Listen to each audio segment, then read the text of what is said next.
My husband's family always looked down on me, calling me unworthy. He agreed and pulled away. 7 years later, I ran into him at a business gala. He didn't recognize me. I smiled and handed him a contract he never expected. My company had just bought his family's business. Silence followed.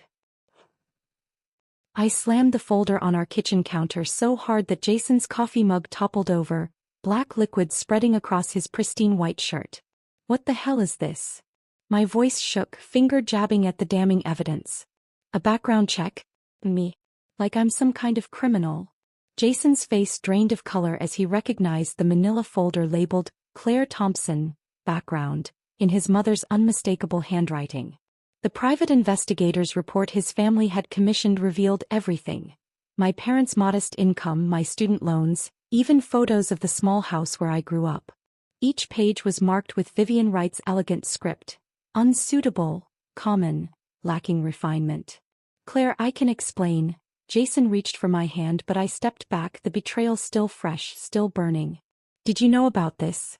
Before you proposed to me. The tears threatened to fall, but I refused to give them the satisfaction. That moment was my first glimpse behind the Wright family facade. I just didn't know it was only the beginning. I had met Jason Wright at a charity fundraiser where I was working as an event coordinator. He was charming, attentive, and seemed genuinely interested in my ideas about sustainable business practices. When he proposed 6 months later, I believed I'd found my partner, my equal. The diamond ring on my finger blinded me to the warning signs. The slight hesitation when he introduced me to his mother, the appraising looks from his father, the whispered conversations that stopped when I entered rooms.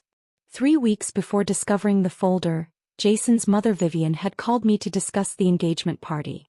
Nothing fancy, she had promised with a smile that didn't reach her eyes.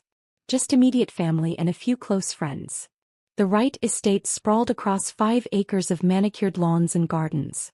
Valets in crisp uniforms parked guests' luxury cars while waitstaff circulated with champagne and hors d'oeuvres. This was Vivian's idea of nothing fancy. 200 of Boston's elite mingling beneath crystal chandeliers. Jason disappeared within minutes of our arrival, pulled away by his father to meet an old friend, who happened to be the governor. I stood alone, clutching my purse like a shield when an older server approached. Miss Thompson? Mrs. Wright asked me to show you to your seat for dinner.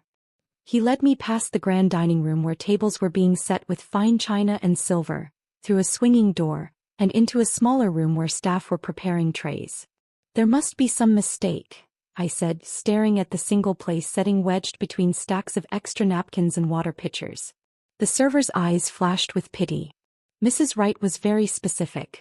She said you'd be more comfortable here, observing how proper service is conducted. My cheeks burned with humiliation as I heard laughter from the main room. 20 minutes later, Jason found me still standing there, paralyzed with shock. Claire, what are you doing back here? Everyone's seated. His genuine confusion made me wonder if he truly didn't know what his mother had done, or if he was simply a better actor than I'd given him credit for. When he led me to the main table, Vivian's smile never faltered. Oh dear, there seems to have been a misunderstanding with the seating chart. I thought you might appreciate seeing how things operate behind the scenes, Claire. With your background in event planning. The emphasis made her meaning clear to everyone within earshot. I wasn't a guest. I was staff who had somehow stumbled into their world. That night, I confronted Jason about his mother's behavior. He sighed, running his hands through his hair in frustration, not with his family but with me. Mom's old-fashioned, Claire. She just needs time to adjust. You have to understand, she expected me to marry someone like Melissa Blackwell or Sarah Cavendish, people we've known our whole lives. People with the right pedigree, you mean? The word tasted bitter on my tongue. His silence was confirmation enough. The pattern continued. Thomas Wright, Jason's father and CEO of Wright Delicacies, summoned me to his office one afternoon. The company had been in the family for generations, their gourmet food products stocked in high-end stores nationwide. The headquarters occupied a restored historic building downtown, all polished brass and mahogany. I arrived in a new suit, thinking perhaps this was an olive branch. Maybe Thomas had finally recognized that my business degree might be an asset to the family company. Claire. He nodded without standing or offering his hand. Jason mentioned you've been looking for a position since graduation. Hope fluttered in my chest. Sir. My focus was marketing and product development. Thomas regarded me like I was a mildly interesting specimen under a microscope. We have an opening in the mailroom. It would give you a ground-level understanding of business operations. Where you belong, so to speak. The deliberate insult hung between us. I have a business degree, I said quietly. With honors. From Westfield State, he replied, not bothering to hide his disdain. This is a privilege, Claire. Most people would jump at the chance to get their foot in the door here, regardless of where they started. That evening, I overheard Jason on the phone as I approached our bedroom door. Dad, you can't seriously have offered her the mailroom. His voice was low, defensive at first, giving me a moment of hope before he continued. Yes, I understand she needs to earn her place, but... I held my breath, pressing closer to the door. You're right, Jason said after a long pause. She does have potential to improve. With the right guidance, she could eventually become presentable at company functions. Yes, I know what I'm taking on here. Taking on. Like I was a burden. A project. My fingers traced the engagement ring I once thought symbolized love but now felt more like a collar. Yet still I stayed, telling myself Jason would stand up to them eventually. That he loved me for who I was, not who they wanted me to become. The final humiliation arrived in an elegant silver box 1 week before our wedding day. Inside was a certificate for the Elizabeth Morrison Finishing School Executive Spouse Program, a 12-week course covering everything from proper table settings to conversational French. The handwritten note from Vivian read, "Perhaps this will help you belong. Best wishes, Mother Wright." My hands trembled as I showed Jason, hoping he would finally be as outraged as I was. Instead, his face brightened. See? Mom's making an effort. This is actually really thoughtful, Claire. These are skills that will help you navigate our world. Your world. The words escaped before I could stop them. I thought we were building our world. Together. He kissed my forehead, patronizing. Of course we are. But you have to admit there are certain things you weren't taught growing up. This is just filling in the gaps. In that moment, standing in our kitchen with the gift between us, I should have walked away. I should have seen that Jason Wright would never choose me over his family's approval, that he fundamentally agreed with their assessment of my worth. Instead, I walked down the aisle 3 days later, my father's arm linked through mine, my mother dabbing proud tears from her eyes in the front row. The right side of the church was filled with politicians, CEOs, and old-money Boston families who watched me with polite smiles and calculating eyes. I now pronounce you husband and wife. As Jason slipped the wedding band next to my engagement ring, I caught Vivian's eye over his shoulder. Her smile was victorious. The message was clear. The battle had just begun, and in her mind she was already winning. What none of them knew was that behind my teary bridal smile, something had hardened inside me. A seed of resolve planted by their cruelty would one day grow into the strength to walk away, and eventually to take everything they valued. But first I would learn exactly what I was up against. Married life in the Wright family was like drowning in slow motion. Each day another inch of water rose around me and no one else seemed to notice or care. Our first Thanksgiving as a married couple should have been a celebration. Instead, it became a ritual of exclusion that would repeat at every family gathering to follow.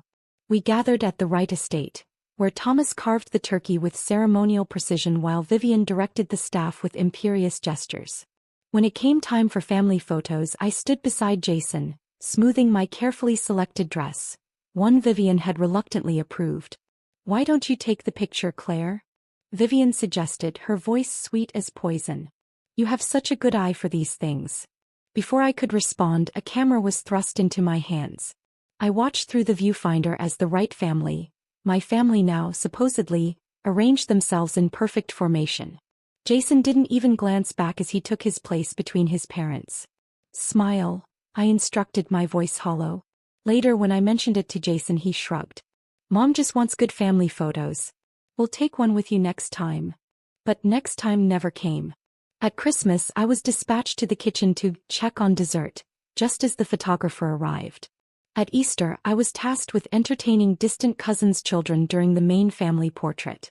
Each time Jason's protests grew weaker, his excuses more practiced. I existed in the margins of the Wright family history, present but unrecorded, like a ghost haunting their perfect tableau.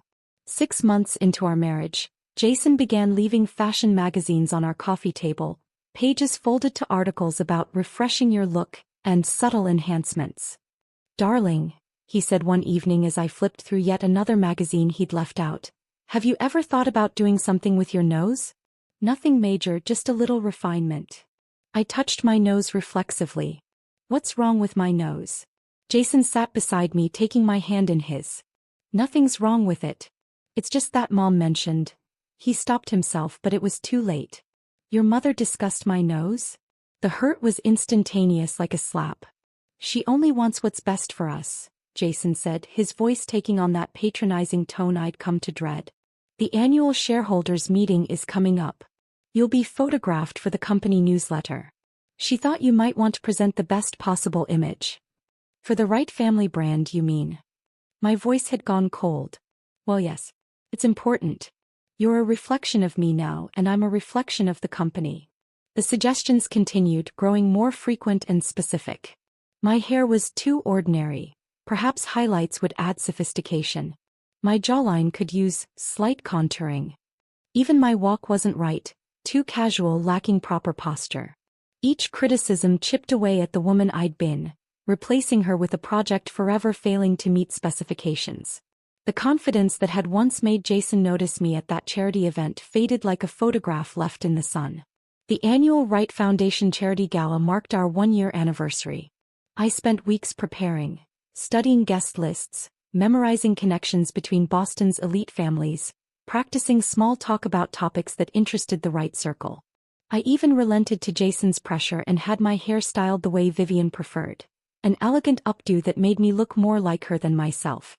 That night, I wore a black dress that cost more than my first car, standing beside Jason as he greeted investors and business associates with practiced charm. Vivian approached with a silver-haired man in an expensive suit. "Charles, I'd like you to meet Jennifer, Jason's wife," she said, her hand resting briefly on my arm. "It's Claire," I corrected automatically. Charles looked between us, sensing the tension. "Oh, of course. Claire." Vivian's laugh tinkled like broken glass. "I was just thinking of Jennifer Lopez. Doesn't she look a bit like her, Charles? Something about the features." The implication was clear. I was interchangeable with any other non-WASP face. Not worth remembering. Not worthy of the right name. Jason watched the exchange with a tight smile, saying nothing. Later, it happened twice more. Vivian introducing me as Jessica to a judge, then as Kathy to a congressman's wife. Each time Jason's defense grew weaker, until he stopped correcting her altogether. "It's just a slip of the tongue," he insisted on the ride home. "Mom meets hundreds of people at these events. She doesn't forget anyone else's name," I said quietly. "She remembers the housekeeper's 4 children by name." "You're being oversensitive. It's been a long night." He turned away, ending the conversation. That night, while Jason slept beside me, I stared at the ceiling and wondered when exactly I had become invisible in my own marriage. The final betrayal began with an ordinary Tuesday. Jason had left his briefcase in the hall when he rushed out for an early meeting. I noticed it while heading out for coffee with a friend, my increasingly rare attempt at maintaining a life outside the right orbit. I grabbed the briefcase, intending to drop it off at his office on my way. Inside my car, it tipped over, spilling some contents onto the passenger seat. As I gathered the papers, my hand froze over a small paper bag from a pharmacy. Inside were 2 pregnancy test kits with a yellow sticky note attached. "Vanessa, potential mother of a true right heir. Pick up champagne if positive. V." The handwriting was unmistakably Vivian's. The implication was unmistakably devastating. Who was Vanessa? My mind raced through every conversation, every event, every introduction. Then I remembered. Vanessa Holt, the daughter of Senator Holt, who had attended several rite functions. Tall, blonde, impeccably bred, with family connections tracing back to the Mayflower. Everything I wasn't. I replaced everything exactly as I'd found it and delivered the briefcase to Jason's assistant without seeing him. That night I waited for him to mention it. To explain. To at least have the decency to lie to my face.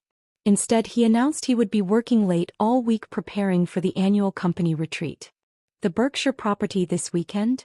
I asked, my voice carefully neutral. "Yes, all the executives and their spouses." He didn't meet my eyes. Except you shouldn't come this year. Mom thinks it's better to keep it strictly business. High-pressure negotiations with overseas partners. The retreat was always a family affair. Spouses were always included. Another exclusion, another erasure. I understand, I said, though I understood far more than he realized. Friday morning, after Jason left for the retreat, I made a decision. I drove to the Berkshire property, a sprawling lodge where the Wrights entertained important clients. I parked down the road and walked the familiar path through the woods that led to the back of the property. Through the floor-to-ceiling windows of the main lodge, I could see them all. Thomas holding court with executives, Vivian directing staff, various company officials mingling. And there was Jason, not in a business meeting, but sitting intimately close to a blonde woman on a secluded couch near the fireplace. Her hand rested on his arm as they laughed about something private. I watched, frozen, as Vivian approached them, beaming with approval. She handed them each a glass of champagne, raising her own in a toast I couldn't hear. I didn't need to. The celebration was clear. The future they were planning, one that didn't include me, was evident in every smile, every touch, every conspiratorial glance. As I turned to leave, numb with the final confirmation of my disposability, I caught a glimpse of my reflection in the darkened window. A ghost at the edges of their world, watching a life that was never truly mine. That night, alone in the house Jason and I supposedly shared, I finally understood. The systematic destruction of my confidence, my identity, my place in the family. It had all been leading to this moment. I hadn't been a wife. I'd been a placeholder until someone worthy came along. I was nothing to them. But as I dried my tears and began to pack my things, I made a silent promise to myself. Someday I would be everything. I signed the divorce papers with a steady hand despite my shattering heart. The Wright family attorney watched me with barely concealed disdain, a man who'd spent the past month trying to bully me into accepting nothing while walking away. You understand that by waiving alimony, you're entitled only to what you brought into the marriage, he said, his voice dripping with condescension. I understand exactly what I'm walking away from, I replied, meeting his gaze. What he didn't know was that I had already taken something far more valuable than money. For 3 weeks while Jason was working late with Vanessa, I had been working late too, meticulously copying information from Jason's home office. Contract details, supplier agreements, production schedules. Jason, so certain of my irrelevance, had never bothered to hide his work files. His password was still our wedding date, a date he'd soon be eager to forget. Wright Delicacy's entire supply chain lay exposed in those documents. Their dependency on 3 key suppliers who provided their signature ingredients, exclusivity contracts set to expire within 2 years, and their shocking markup on products marketed as artisanal but mass-produced in factories that cut corners on quality. Most valuable was a folder marked International Expansion, Thomas Wright's 5-year plan to enter Asian markets with watered-down versions of their premium products. The margins would be astronomical, the quality compromised. Classic Wright business ethics. I walked out of the attorney's office owning nothing but the clothes on my back, my business degree, and the blueprint for the Wright family's vulnerabilities. They thought I was leaving with nothing. I knew I was leaving with everything I needed. My first stop wasn't a new apartment or a friend's couch. It was a bus terminal with a one-way ticket to Portland, Oregon, as far from Boston's claustrophobic social circles as I could reasonably get. The distance wasn't just geographical, it was existential. Claire Wright would disappear, and from her ashes, a new Claire Thompson would emerge. Portland welcomed me with its misty mornings and coffee shop entrepreneurs. I found a tiny studio apartment above a bookstore and paid 3 months' rent in advance, the last of my personal savings. That first night, sleeping on a bare mattress with rain tapping against the windows, I felt something unexpected: freedom. The transformation began the next morning. I walked into a salon with my long Wright-approved brown hair and walked out with a sharp auburn bob that would have given Vivian heart palpitations. The stylist, a woman with tattoo sleeves and kind eyes, studied my face as I sat in her chair. "This isn't just a haircut, is it?" she asked as she began cutting. "It's an exorcism," I replied, watching pieces of my old life fall to the floor. Next came the wardrobe. Gone were the conservative dresses and pearls that had never felt like me. I embraced colors and patterns that expressed rather than suppressed. Each new item was a declaration. I am not what they made me. The final touch was unexpected. A flyer for a voice and speech coach caught my eye outside a theater. Patricia was a former Broadway actress who now helped people find their authentic voice. During our first session, she listened to me speak, then nodded knowingly. "You've been trained to soften your natural cadence," she observed. "To round your vowels and adopt someone else's patterns. Boston Brahmin patterns, if I'm not mistaken."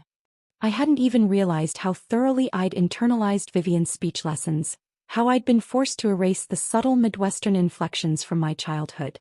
"I want my voice back," I told Patricia. "Not just how I sound, but what I say." Over the next 3 months, as I reclaimed my authentic speech patterns, something else happened. I found my voice as a businesswoman too. The blueprint was taking shape. Then came the letter that changed everything. My grandmother Rose had passed away quietly in her sleep. We'd been close when I was growing up, but the right years had created distance. Another relationship sacrificed on the altar of my marriage. Now she was gone, and along with my grief came an unexpected inheritance. $30,000 and a box of personal effects. The money was a lifeline, but it was the box that proved priceless. Among her belongings were journals dating back to the 1960s when she had worked as a recipe developer for a small specialty foods company called Heartland Harvest. The entries detailed her development of preserve recipes using unique combinations of fruits and herbs, recipes that sounded eerily familiar. One entry from September 1967 caught my eye. "Mr. Wright toured the facility today. Took special interest in my blackberry sage preserve. Asked many questions about the balance of sweetness with the herb notes. Said it was revolutionary." I'm flattered but wary of his interest. 3 months later, Heartland closed suddenly. "Sold to investors," they said. Today I saw my blackberry sage preserve in stores, with the Wright Delicacies label. No credit, no compensation. Mr. Thomas Wright Sr. stole my work and is making a fortune. No one will believe a woman over a powerful man. I sat among my grandmother's things, stunned by the revelation. The signature Wright Delicacies Blackberry Sage Preserve, their most profitable product for decades, had been stolen from my grandmother. The irony was almost too perfect. Wright Delicacies had been built on theft, just as their son had stolen years of my life. Grandmother Rose had given me more than seed money. She'd given me moral clarity. This wasn't just about revenge anymore. It was about justice, about reclaiming what had been taken from both of us. With new purpose, I began researching Wright Delicacies' business practices more thoroughly. Through professional networking events, I accidentally bumped into Margaret Chin, who had been Wright's product development director before being abruptly terminated last year. Over coffee, Margaret's bitterness spilled out along with her insider knowledge. Thomas had me developing this whole line of organic, sustainably sourced products. I created everything: supplier relationships, production methods, marketing concepts. Then he pulled the plug, said it wasn't on brand. 2 weeks later, I was let go because my position was redundant. She leaned forward, voice dropping. "But here's the thing, Thomas is wrong. The market is shifting towards sustainability. Wright Delicacies is so focused on tradition they can't see the future. They're vulnerable." Margaret wasn't the only one. I systematically connected with 6 former Wright employees, each sharing pieces of the puzzle. David from accounting revealed their cash flow weaknesses. Sarah from marketing explained how their brand was failing to connect with younger consumers. Carlos from operations detailed their outdated production facilities. Each conversation was carefully casual, each relationship cultivated without revealing my true connection to the Wright family. I was just Claire Thompson, a business school graduate interested in the specialty food industry. My Wright past was buried under my new appearance, new voice, new state, invisible but informing every move. The final piece fell into place during a sustainable business conference where I met Liam Carter, a food industry angel investor with a passion for ethical business practices. Unlike Jason, Liam actually listened when I spoke, his eyes lighting up as I outlined my vision for a different kind of food company. The problem with traditional food corporations is they're built on exploitation of workers, of consumers, of the environment, I explained, thinking of my grandmother's stolen recipes. There's room for a company that does better while doing well financially. Liam studied my business plan with growing excitement. This isn't just idealistic, it's strategically brilliant. You've identified real market gaps. What I didn't tell him was that those gaps were specifically the ones Right Delicacies had created or ignored.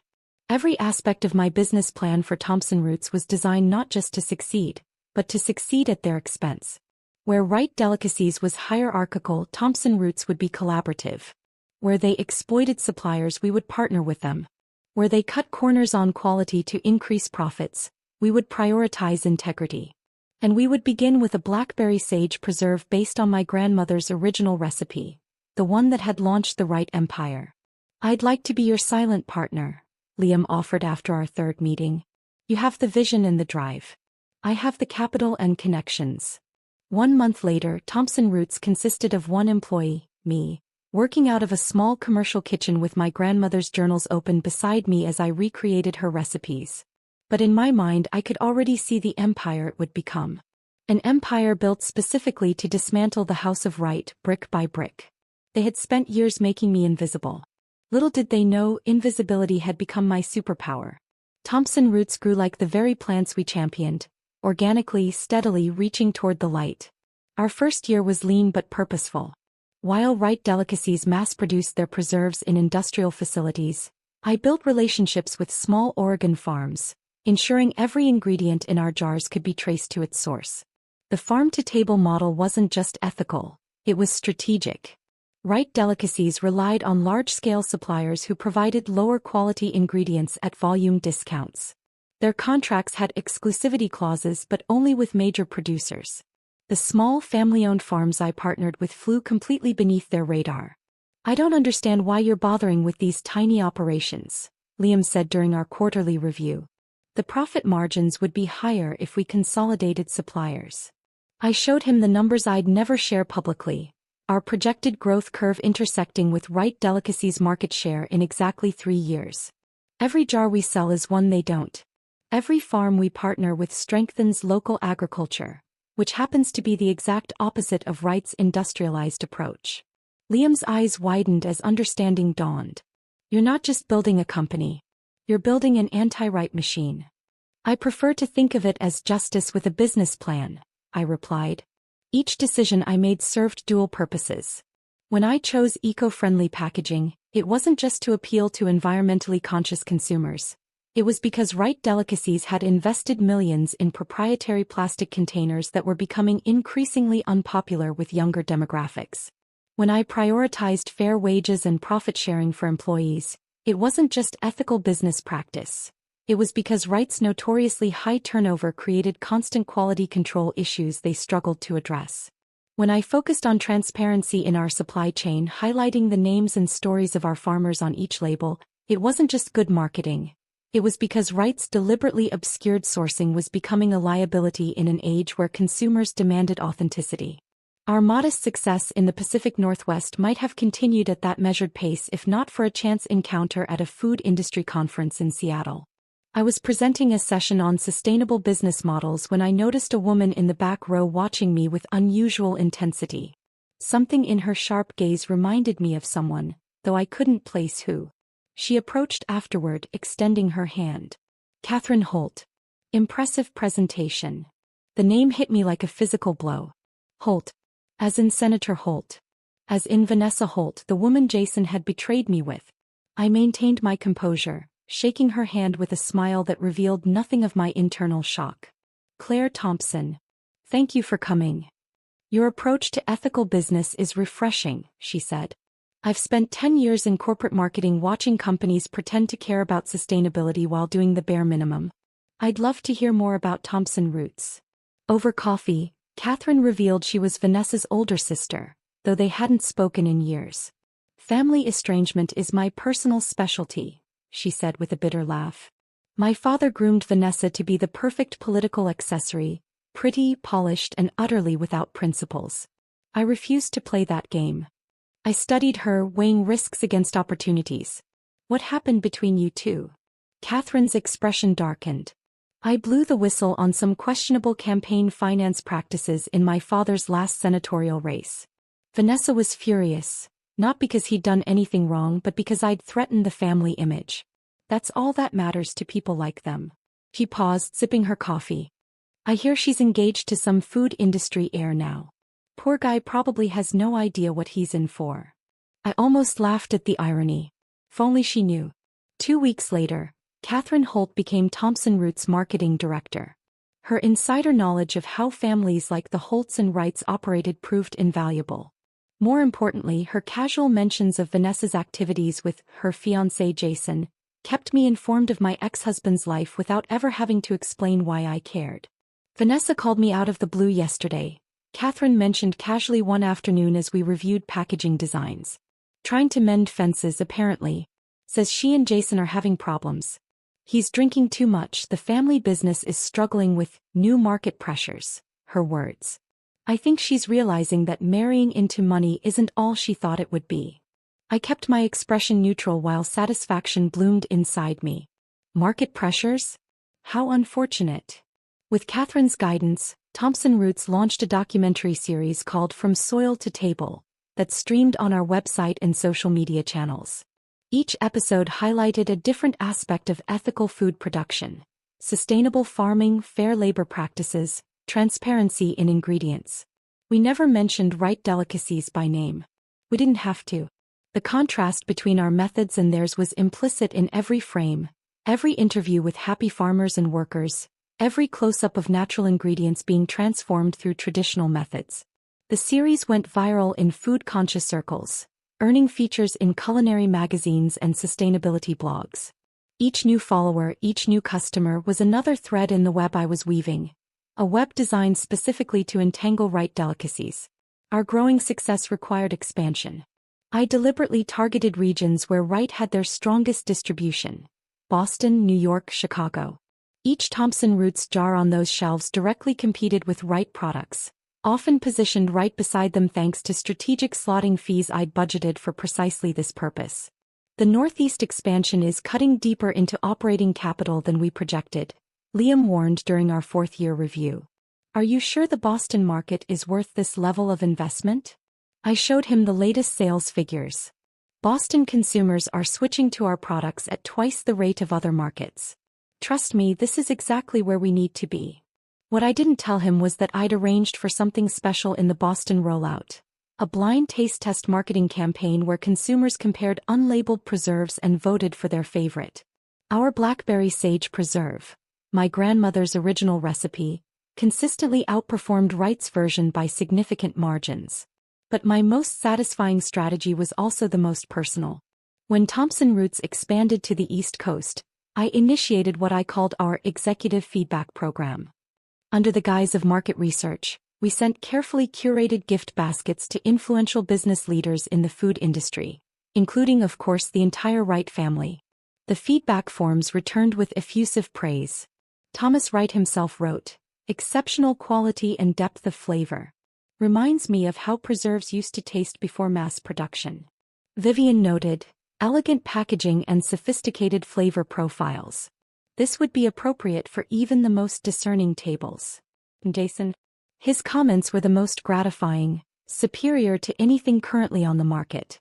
Wright delicacies should consider this a serious competitor. I kept those feedback forms in a special folder, reading them on difficult days when doubts crept in. They hadn't recognized my company name. They certainly wouldn't recognize me when the time came for our paths to cross again. Thompson Roots was still small compared to Wright delicacies, a David to their Goliath. But I had something they didn't: intimate knowledge of their weaknesses, their blind spots, their vulnerabilities. And unlike them, I had nothing to lose. The spider's web was nearly complete. All that remained was to draw them in for the final confrontation, a meeting that would occur at the upcoming National Food Innovation Gala, where industry leaders gathered to network and showcase their latest products. The Wrights would be there. They were always there, basking in their legacy status. This year, Thompson Roots had been nominated for the Rising Star Award, an honor that would put us on the main stage. An honor that would ensure the Wrights would be watching when I stepped up to the microphone. They had discarded me, believing I would disappear into insignificance. Instead, I had transformed into their most dangerous adversary, one they couldn't see coming until it was too late. 7 years of careful planning was about to culminate in a single moment of recognition. And I was ready. 2 weeks before the National Food Innovation Gala, I orchestrated what would appear to be a coincidence but was, in fact, the opening move in my endgame. Lawrence Barrett, Wright Delicacy's largest investor, would be speaking at a sustainable business panel in Boston. I made sure Thompson Roots sponsored the coffee break immediately following his session. Lawrence was exactly as Catherine had described him. Mid-60s, impeccably dressed, with the sharp eyes of someone who built his fortune by seeing opportunities others missed. I approached him as he added cream to his coffee. "Mr. Barrett?" "Claire Thompson, founder of Thompson Roots. Your panel insights were fascinating." His handshake was firm, his smile practiced. "Thompson Roots, the preserves company from Oregon, correct? Impressive growth trajectory. You've been following our progress?" I asked, feigning surprise. "I follow everything in the specialty foods sector." He studied me with new interest. "Your Rising Star nomination is well-deserved." We chatted about market trends and sustainability initiatives. Then carefully I steered the conversation toward his investment portfolio. "I understand you're a significant investor in Wright Delicacies," I said. "Their traditional approach certainly dominated the market for decades." Barrett's expression shifted subtly at my use of past tense. "Thomas Wright has built a remarkable legacy." "Legacy is a powerful word," I agreed. "Though I sometimes wonder if traditional companies can adapt quickly enough to changing consumer preferences. Our research shows millennials and Gen Z are willing to pay premium prices, but only for genuine transparency and ethical sourcing." I shared selected data from our market analysis. Information that directly highlighted Wright Delicacy's vulnerabilities without ever naming them. Barrett asked increasingly pointed questions. His concern was palpable. "Perhaps we should continue this conversation over dinner next week," he suggested as we parted. "I'd be delighted," I replied, knowing that by then he would be researching Thompson Roots thoroughly and questioning his Wright Delicacy's investment. The next day, Catherine burst into my office, her face flushed with excitement. "You won't believe what my sister just told me. She's filing for divorce." My heart skipped a beat. "Vanessa is leaving Jason?" She said he's become impossible to live with. Apparently, Wright Delicacies is in serious financial trouble. Multiple suppliers are threatening to break contracts over late payments. Jason's drinking heavily and Thomas is refusing to change strategies despite falling market share. I kept my expression neutral. "How unfortunate." "Here's the kicker," Catherine continued, leaning forward conspiratorially. "Vanessa is already seeing someone else, Congressman Andrew Fitzgerald. She told me she needs to secure her future with someone who still has one." The ruthless calculation was so perfectly Vanessa, so perfectly Wright adjacent, that I almost admired it. Jason had served his purpose in her life just as I once had in his. The symmetry was poetic. "The gala is going to be awkward for them," I observed, imagining Jason's humiliation. "Especially since they'll both be there." Catherine's eyes widened. "You know what this means for our plan, right? Jason will be vulnerable. Distracted." "Perfect timing," I agreed. Our plan to acquire Wright Delicacies had just become significantly easier. The night of the gala arrived with perfect dramatic timing. A light snow fell over Boston as my car pulled up to the historic hotel venue. I stepped out wearing a gown the color of blackberries, my grandmother's locket around my neck containing a small photo of her, my silent partner in this 7-year journey. Inside, the ballroom glittered with crystal and ambition. Industry leaders networked over champagne while screens displayed the nominated companies. Thompson Roots' promotional video played alongside those of much larger corporations, including Wright Delicacies. I spotted them immediately across the room.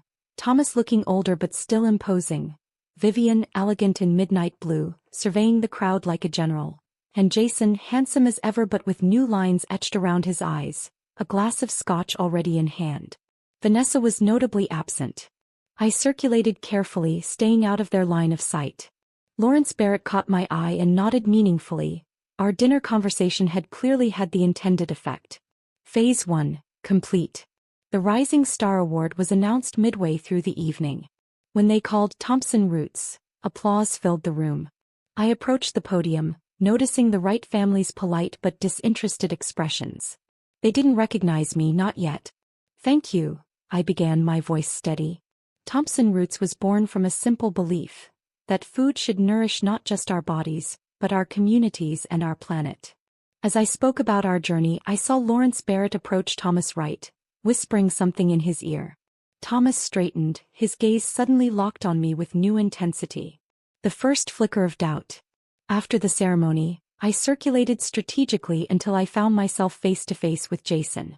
7 years had changed us both, but while time had added shadows to his features, it had given me a confidence that radiated from within.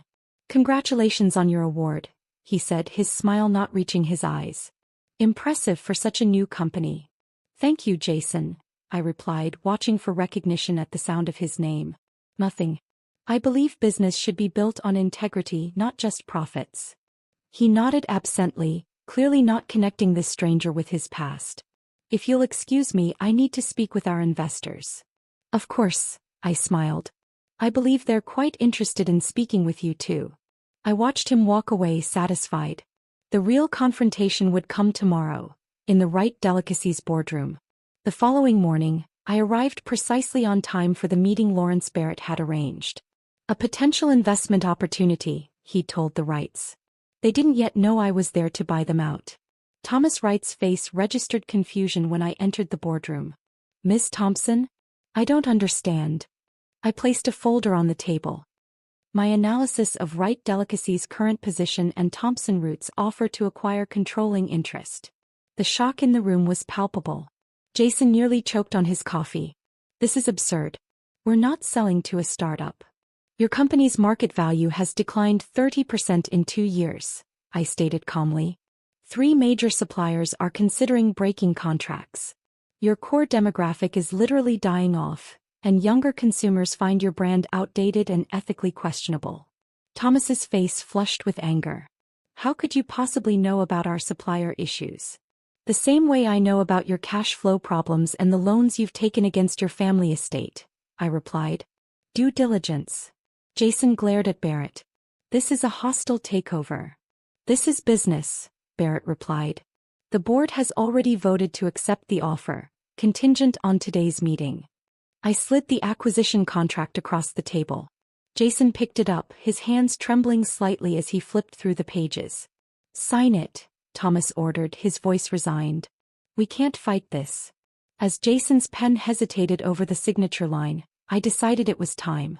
I reached up and removed my grandmother's locket, opening it to reveal her photograph. "Before you sign, you might want to know who you're selling to," I said quietly. Jason looked up, irritation crossing his features, then froze. The pen slipped from his fingers, spattering ink across the contract. "Claire." His voice was barely a whisper. "Hello, Jason. It's been 7 years. Vivian gasped, finally connecting the dots. "Impossible. I believe the term you preferred was unworthy," I replied, my gaze steady. "Funny how things change." Jason signed the contract in stunned silence, unable to form words. As he pushed it back toward me, I slid another document forward.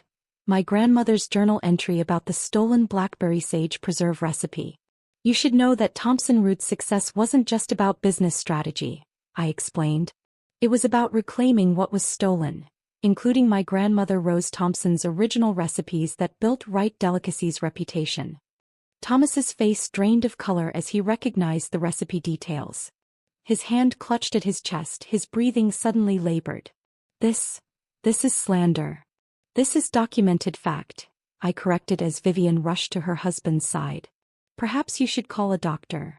As paramedics stabilized Thomas for what turned out to be a mild heart attack, I completed the acquisition paperwork. By afternoon, Thompson Roots officially owned Wright Delicacies. My final act was perhaps the most personal. That evening I drove to the Wright estate, my company's property now, though I'd allow them to remain there temporarily. On the doorstep, I left a single jar of blackberry sage preserve in Wright Delicacies packaging, but with a Thompson Roots label carefully placed over it. Attached was a handwritten note, reclaimed, not stolen, just like my worth. 7 years earlier I had walked away with nothing but my name and my dignity. Now I had returned to take everything else. Not out of vengeance but justice, for myself, for my grandmother, for everyone the Wrights had deemed unworthy. In the game they'd started, I'd achieved what they never expected. Checkmate. If this story of sweet revenge had you on the edge of your seat, smash that like button right now. Was it when Claire discovered the background check folder? Or maybe when she finally revealed herself in that boardroom? What was your favorite moment from Claire's journey? Drop it in the comments below. Don't miss more thrilling stories like this. Subscribe and hit that notification bell so you never miss an upload. Looking for more stories of karma and justice? Check out my playlist.